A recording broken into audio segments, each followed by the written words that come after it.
So welcome everyone. आज की video में मैं बताने वाला हूँ हाई हुक के बारे में, जो आर्म रेसलिंग हिल का आखिरी टॉपिक है। वैसे है टॉप पे, पर मैं उसको आखिरी में लेके आ रहा हूँ क्योंकि वो काफ़ी एडवांस टॉपिक है ये हाई हुक, और उतना आसान नहीं है जितना लोगों को लगता है।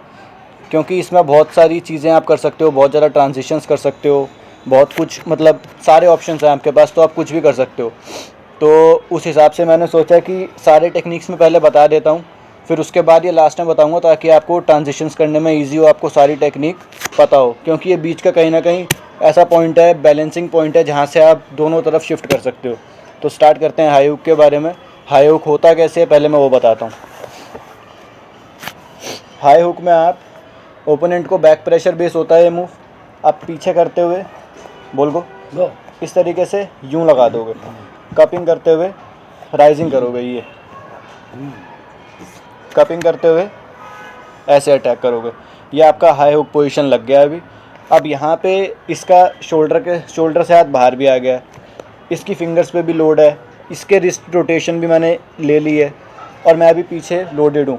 तो अब ये इसके हाथ से सब कुछ चला गया है, और एट द सेम टाइम मेरे पास मेरी इंटरनल रोटेशन भी सिक्योर है। मैं अपने शोल्डर के अंदर हूँ, मैं इसके हाथ पे हायर हूँ, सब कुछ मैंने अटैक कर रखा है। कपिंग मेरे पास सिक्योर है, इसकी फिंगर्स प्रोनेशन मेरे पास सिक्योर है।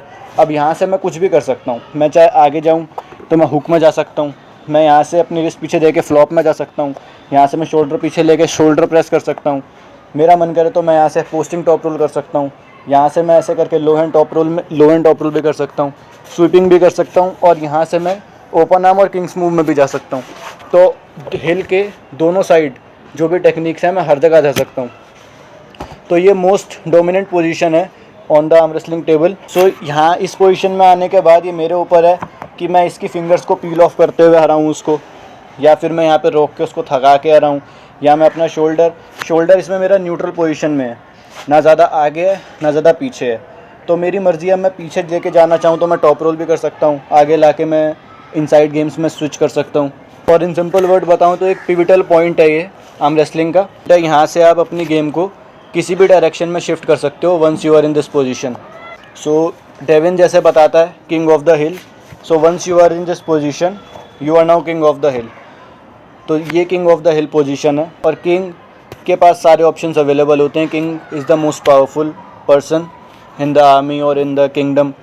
तो आप आर्म रेसलिंग किंगडम में समझ लो हाई हुक एक किंग है, और ये सबसे ज़्यादा पावरफुल है सारी टेक्निक्स में। और ये आप तभी कर सकते हो जैसे आप सामने वाले से स्ट्रॉन्ग हो काफ़ी ज़्यादा। जैसे अगर मैं स्लोली स्टार्ट करूँ इसके साथ खेलना धीरे धीरे करके, तो आप धीरे धीरे देखोगे मैं उस पोजीशन में एंड अप कर जाऊँगा अपने आप, क्योंकि मैं इससे ज़्यादा बहुत ज़्यादा स्ट्रॉन्ग हूँ। तो धीरे धीरे करके मैं वही पोजीशन पे आ जाऊँगा, मैं इसकी रोटेशन ले लूँगा, इसकी फिंगर्स पे भी आ जाऊँगा, और ये पूरा एक्सपोज है अपने आर्म को लेके। मोर मस्कुलेचर अगेंस्ट लेस मस्कुलेचर वाली बात है यहाँ पे, और मैं यहाँ से कुछ भी कर सकता हूँ। आप अपना शोल्डर आगे लेके आ सकते हो, पीछे लेके आ सकते हो। तो एक फलक्रम पॉइंट है यहाँ पे, हाई हुक एक फलक्रम पॉइंट की तरह समझो। आप अपने ओपोनेंट को हाई हुक कर पा रहे हो तो आप उससे बहुत ज़्यादा सुपीरियर हो, चाहे वो टेक्निकलिटीज़ में कह लो, या एक्सपीरियंस के बेस पे कह लो, या आप स्ट्रेंथ के बेसिस पे कह लो, या स्पीड के बेसिस पे। कई लोगों के रिफ्लेक्सेस बहुत ज़्यादा होते हैं, तो स्पीड से वो हाई हुक लगा देते हैं। तो आप कहीं ना कहीं उससे सुपीरियर हो इन सब चीज़ों के बेसिस पे, तभी आप उसको हाई हुक लगा पा रहे हो। कॉम्पिटिटिव लेवल पे जब आप खेलते हो तो इतनी आसानी से आप हाई हुक नहीं लगा पाते, क्योंकि सामने वाला ओपोनेंट भी बराबर सी पावर का होता है। तो ऐसे केस में आप जब हाई हुक लगा रहे हो तो वही हो सकता है, या तो आप उससे सुपीरियर हो स्ट्रेंथ में, टेक्निकलिटीज़ में, या फिर आपकी स्पीड बहुत तेज़ है कि आपके रिफ्लेक्स हैं एकदम से आपने हाई हुक लगा लिया, या आपका वेट गैप भी ऊपर नीचे हो सकता है। बट कॉम्पिटिटिव लेवल पे सब कुछ सेम होता है, तो वहाँ पे लगाना थोड़ा सा मुश्किल हो जाता है, क्योंकि सामने वाले ओपोनेंट को भी पता है। जैसे ये मेरे सामने या बिगनर के सामने आप लगा पाओगे तो लगा लोगे, क्योंकि उसको पता नहीं है आर्म रेसलिंग के बारे में। पर जिसको पता है आर्म रेसलिंग के बारे में, कॉम्पिटिटिव लेवल पे खेल रहे हैं, सामने वाला भी सीख के आया हुआ है, तो इतना बेवकूफ़ नहीं है कि आपको लगाने देगा इतनी आसानी से हाई हुक। कहीं ना कहीं आपको अटैक कर ही देगा वो, क्योंकि हाई हुक जैसे कि नाम है, हाई हुक का मतलब ही होता है परफेक्शन। आर्म रेसलिंग का परफेक्ट मूव है एकदम। तो इसमें ऐसा नहीं हो सकता कि आप सारे के सारे फंडामेंटल्स अपने सिक्योर कर लो। कई बार ये हो सकता है कि आप हाई हुक मार रहे हो तो आप कप ना कर पाओ, तो आपको इस तरीके से वो रोक ले। कई बार आप हाई हुक मार रहे हो तो आपको कप कर ले वो, और आपका बैक प्रेशर रोक दे। या आप इंटरनल रोटेशन ना सिक्योर कर पाओ, अपने शोल्डर के बाहर रहो, या फिर आप उसके हाथ पे हाइट ना गेन कर पाओ, तो कुछ ना कुछ होगा जिससे आपका एक ना एक फैक्टर फंडामेंटल यहाँ पे लूज़ होगा। क्योंकि हाई हुक में आपके सारे फंडामेंटल चाहिए होते हैं आपको, आपकी कपिंग, राइजिंग, रोटेशन और इंटरनल रोटेशन, ये 4-5 फंडामेंटल्स आपको चाहिए। इसके बाद आप सुपर पोजीशन में आते हो तो कॉम्पिटिटिव लेवल पे ये करना मुश्किल हो जाता है थोड़ा सा। और जो सुपर फास्ट ओपोनेंट्स होते हैं, जैसे बहुत ज़्यादा प्लेयर्स होते हैं कहीं जो बहुत फास्ट खेलते हैं, तो उनके केस में क्या होता है कि अगर आप उन पर थोड़ी सी भी ब्रेक्स मार दो तो वो उनका गेम ख़त्म हो जाता है 90% केसेस में, क्योंकि वो अपनी स्पीड की वजह से आउट ऑफ पोजीशन हो जाते हैं बहुत ज़्यादा। हालांकि उन्हें रोकना बहुत मुश्किल होता है, काफ़ी ज़्यादा फोर्स, वो एकदम बहुत स्पीड से काफ़ी फोर्स से अटैक करते हैं, तो मुश्किल हो जाता है रोकना। बट आपको अगर आता है रोकना तो आप कहीं ना कहीं उसको रोक दोगे अपने ओपोनेंट को और उसको हरा दोगे, स्पीड वाले प्लेयर्स को। बाकी थोड़ा मुश्किल होता है स्पीड वाले प्लेयर्स को कंट्रोल करना। एटलीस्ट आप एक ना एक चीज़ अपनी लूज़ करोगे, चाहे वो कपिंग हो या आपका एंगल हो। ये एंगल भी खुल जाता है कई लोगों का, तो कॉम्पिटिटिव लेवल पे आप एक ना एक चीज़ लूज़ ज़रूर कर जाओगे। तो ऐसा नहीं होगा आप इस पूरी की पूरी पोजीशन पे एकदम बेस्ट पोजीशन पे आप आ जाओ, और अगर आ गए तो या तो आप बहुत ज़्यादा सुपीरियर हो उससे, बहुत स्ट्रॉन्ग हो टेक्निकलिटीज़ में, वही जो भी मैंने बताया इन सब चीज़ों में, 4 फैक्टर्स में, या फिर वो बिगनर हो सकता है, या फिर आप गलती से लग गया, या मेरे कल बाई चांस कभी ना कभी लग भी जाता है। ऐसा होता है कि कभी कभी लग जाता है, 10 में से एक बार इसका मूव लग जाए हाई हुक प्रॉपर तरीके से। और एक और चीज़, ये स्ट्रैप बेस मूव नहीं है, क्योंकि स्ट्रैप में गेम बिल्कुल अलग हो जाता है। स्ट्रैप में अगर आप इसको यहाँ पे रोक लोगे तो ये कहीं ना कहीं इसके पास दूसरी चीज़ों का एक्सेस आता है। वो मैं अभी काउंटर्स वाले पार्ट्स में बताऊंगा कि स्ट्रैप में अगर लग गया तो ये मेरे को कैसे हरा सकता है। कहीं ना कहीं चांस इसके बढ़ जाते हैं स्ट्रैप में, तो मोस्ट प्रॉब्ली ऐसे स्लिप लीवर से ऐसे मैं उसको पकड़ नहीं पाऊंगा इस पोजीशन पे, और वो कहीं ना कहीं ज़बरदस्ती स्लिप करा लेगा। तो ये इसलिए स्ट्रैप बेस मूव नहीं है। स्ट्रैप में आते ही गेम डिफरेंट हो जाता है। ऑन एंड ऑल आपका ये हाई हुक है, best position on the arm wrestling table, most dominant position, आपका पिविटल पॉइंट, आपका फलक्रम पॉइंट। इसलिए मैंने इसको टॉप पे बाद में कवर किया है, क्योंकि अब आप जब मेरी सारी वीडियोस देखोगे तो सारी टेक्निक्स मैं बता चुका हूँ, और हाई हुक काफ़ी एडवांस मूव है। तो अब आप इसमें सारी टेक्निक का ट्रांजिशन कर पाओगे हाई हुक लगाने के बाद, कि आपको क्या करना है। आपको पोस्टिंग खेलनी है, आपको लो हैंड पे शिफ्ट करना है, या प्रेसेस वाली साइड पे, तो आप दोनों तरफ अपने हिसाब से आप शिफ्ट कर सकते हो। इसलिए मैंने हाई हुक क्लास में बताया है। और अगर मैं इसकी फेलिंग सिचुएशन की बात करूं, फॉर एग्जांपल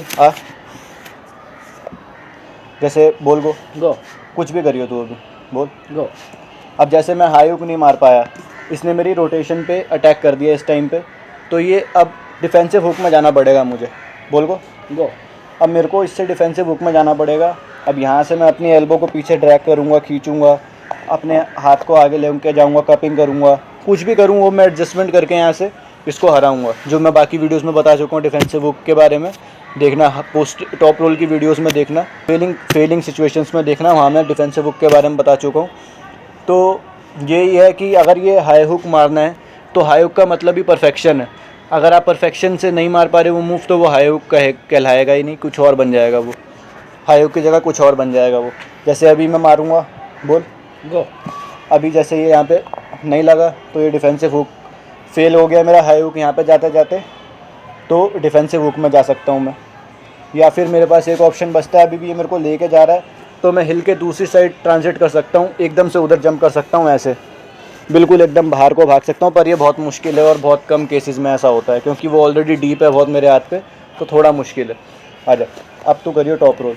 अब जैसे मैं हाई हुक करूँगा, हाई हुक का फंडामेंटल है कपिंग। बोल।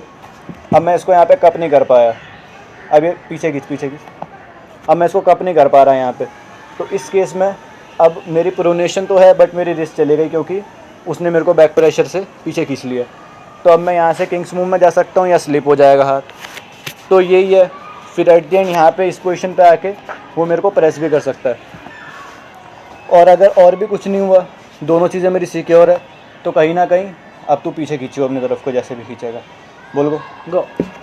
अगर अब मेरा एंगल खुल गया इस केस में, मेरे यहाँ पे हैंड में फंडामेंटल सिक्योर हो गए, लेकिन मेरी इंटरनल रोटेशन सिक्योर नहीं है अभी, तो यहाँ से मैं ओपन आर्म टॉप रोल में जा सकता हूँ या किंग्स मूव में जा सकता हूँ। उसके बाद में अपनी गेम को वापस एडजस्ट करके अपने हिसाब से वो आपकी बॉडी आपको बताएगी कब क्या करना है। और सामने वाले का हाथ जब आप पकड़ोगे तो उसका हाथ पकड़ के आपको समझ आएगा कि कहाँ पे अटैक करना है, इसकी एंड्योरेंस ख़त्म हो रही है नहीं हो रही है, कब सही टाइम है अटैक करने का, वो आपको प्रैक्टिस से समझ आएगा करते करते। तो उस हिसाब से आप अपनी गेम एडजस्ट करके सामने वाले ओपोनेंट को हरा सकते हो। ये कुछ सिचुएशंस हैं आपकी हाई हुक की। Failing what to do in a failing high hook situations, तो आप ये कुछ चीज़ें ट्राई कर सकते हो। बाकी ज़्यादा इसमें फेलिंग सिचुएशन है नहीं। अब बात करते हैं काउंटर्स की।